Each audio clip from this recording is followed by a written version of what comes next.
Hello दोस्तों, स्वागत है आप सभी का हमारे यूट्यूब चैनल स्टडी हिट्स पर। इस वीडियो में हम लोग आप लोगों की आगामी परीक्षा यूपी टेट से रिलेटेड टॉप 20 एमसीक्यूज कवर करने वाले हैं, जो कि चाइल्ड डेवलपमेंट एंड पैडागोजी से रिलेटेड है। तो चलिए बिना किसी देर के स्टार्ट करते हैं आज के एमसीक्यूज। नंबर 1, बाल विकास मुख्यतः किस पर निर्भर करता है? Child development mainly depends on A केवल आनुवांशिकता ओनली हेरिडिटी, बी केवल वातावरण ओनली इन्वायरमेंट, सी आनुवांशिकता और वातावरण दोनों both heredity and environment, D केवल शिक्षा या फिर only education. So the right answer is option number C, heredity and environment both. बाल विकास पर आनुवांशिकता और वातावरण दोनों का संयुक्त प्रभाव पड़ता है। क्वेश्चन नंबर 2, पियाजे के अनुसार संरक्षण की अवधारणा किस अवस्था में आती है? अकॉर्डिंग टू पियाजे, conservation appears in which stage? A sensory motor, B pre operational, C concrete operational और डी फॉर्मल ऑपरेशनल।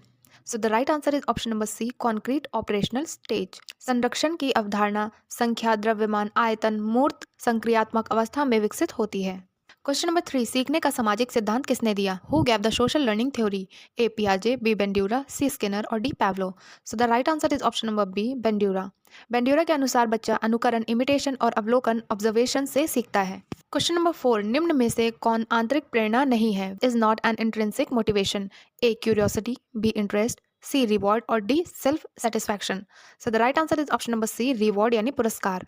पुरस्कार बाहरी प्रेरणा है, इसलिए यह आंतरिक प्रेरणा नहीं है। क्वेश्चन नंबर 5, बाल्यावस्था की मुख्य विशेषता क्या है? Main characteristic of childhood is a विद्रोह, बी कल्पनाशीलता, सी तर्कशीलता, डी आत्मनिर्भरता। तो इसका सही जवाब है ऑप्शन नंबर बी, कल्पनाशीलता। बाल्यावस्था में बच्चे कल्पनाशील, जिज्ञासु और रचनात्मक होते हैं।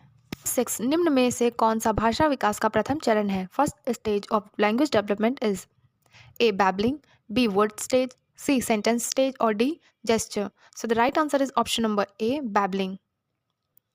भाषा विकास की शुरुआत बबलिंग अर्थहीन ध्वनियों से होती है। क्वेश्चन नंबर 7, समस्या समाधान विधि का मुख्य लाभ है? Main advantage of problem solving method is a रटने की आदत, बी निष्क्रियता, सी तार्किक सोच का विकास या फिर डी समय की बचत। तो इसका सही जवाब है ऑप्शन नंबर सी, तार्किक सोच का विकास। समस्या समाधान विधि से तार्किक और चिंतनशील सोच विकसित होती है। क्वेश्चन नंबर 8, मापन और मूल्यांकन में अंतर क्या है? Difference between measurement and evaluation is a दोनों समान है, बी मापन मात्रात्मक, मूल्यांकन गुणात्मक है, सी मूल्यांकन मात्रात्मक है या फिर डी मापन निर्णय देता है। यही जवाब है ऑप्शन नंबर बी, मापन मात्रात्मक है, मूल्यांकन गुणात्मक है। मापन अंकों में होता है जबकि मूल्यांकन निर्णयात्मक और गुणात्मक होता है। क्वेश्चन नंबर 9, समावेशी कक्षा में शिक्षक की भूमिका होती है? Teacher's role in inclusive classroom is A भेदभाव करना, बी सभी बच्चों को समान अवसर देना, सी केवल प्रतिभाशाली पर ध्यान देना या फिर डी कमजोर बच्चों को अलग करना। इसका सही जवाब है ऑप्शन नंबर बी, सभी बच्चों को समान अवसर देना। समावेशी शिक्षा में शिक्षक हर बच्चे को सीखने का समान अवसर देता है। क्वेश्चन नंबर 10, निम्न में से कौन सा संज्ञानात्मक विकास से संबंधित है? Which relates to cognitive development? A दौड़ना, बी मित्र बनाना, सी सोचने की क्षमता या फिर डी भावनाओं को नियंत्रित करना। इसका सही जवाब है ऑप्शन नंबर सी, सोचने की क्षमता। संज्ञानात्मक कॉग्निटिव डेवलपमेंट का संबंध सोचने, समझने और तर्क करने की क्षमता से है। क्वेश्चन नंबर 11, अधिगम अक्षमता लर्निंग डिसेबिलिटी का उदाहरण है? Example of learning disability is A autism, B dyslexia, C cerebral palsy, दृष्टिबाधा। तो इसका सही जवाब है option number B, dyslexia. Dyslexia में बच्चे को पढ़ने लिखने में कठिनाई होती है। क्वेश्चन नंबर 12, सीखने की प्रक्रिया में पुनर्बलन रीइंफोर्समेंट का अर्थ है? रीइंफोर्समेंट मीन ए दंड देना, बी व्यवहार को मजबूत करना, सी डर पैदा करना या फिर डी नियम बनाना। तो इसका सही जवाब है ऑप्शन नंबर बी, व्यवहार को मजबूत करना। पुनर्बलन से सही व्यवहार और अधिक मजबूत होकर दोहराया जाता है। नंबर 13, कौन सा मूल्यांकन सीखने के दौरान किया जाता है? Which assessment is done during learning?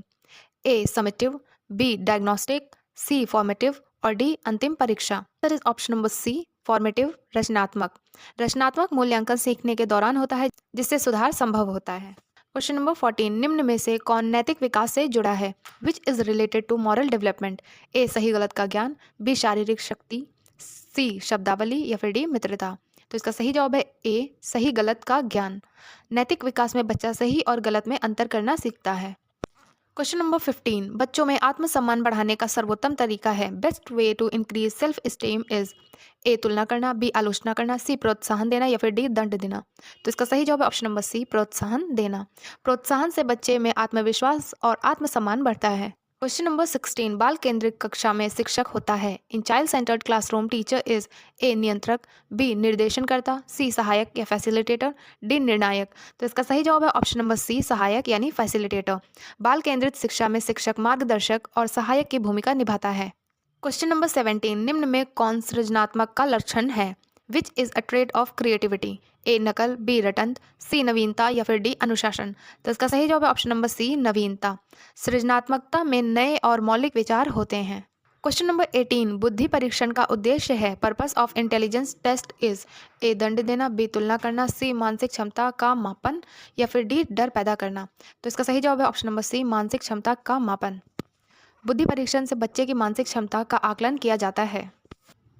Question number 19, कक्षा में सहयोगात्मक अधिगम का लाभ है। Benefit of cooperative learning is a प्रतिस्पर्धा, बी तनाव, सी सामाजिक कौशल का विकास या फिर डी अकेलापन।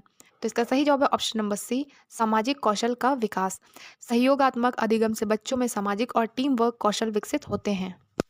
क्वेश्चन नंबर 20, अधिगम में रुचि का महत्व है क्योंकि interest is important in learning because A यह डर पैदा करती है, बी यह सीखने को सरल बनाती है, सी यह दंड देती है और डी यह समय बढ़ाती है।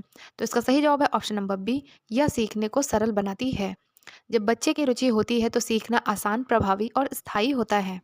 तो दोस्तों ये थे आज के टॉप 20 मोस्ट इंपॉर्टेंट एमसीक्यूज आप लोगों की आगामी परीक्षा यूपी टेट या फिर सुपर टेट के लिए। अगर आप लोगों को ये प्रश्न पसंद आए हों और ये वीडियो अच्छी लगी हो तो वीडियो को लाइक करिएगा और चैनल को सब्सक्राइब करना मत भूलिएगा। मिलते हैं ऐसी नेक्स्ट वीडियो में, तब तक के लिए थैंक यू।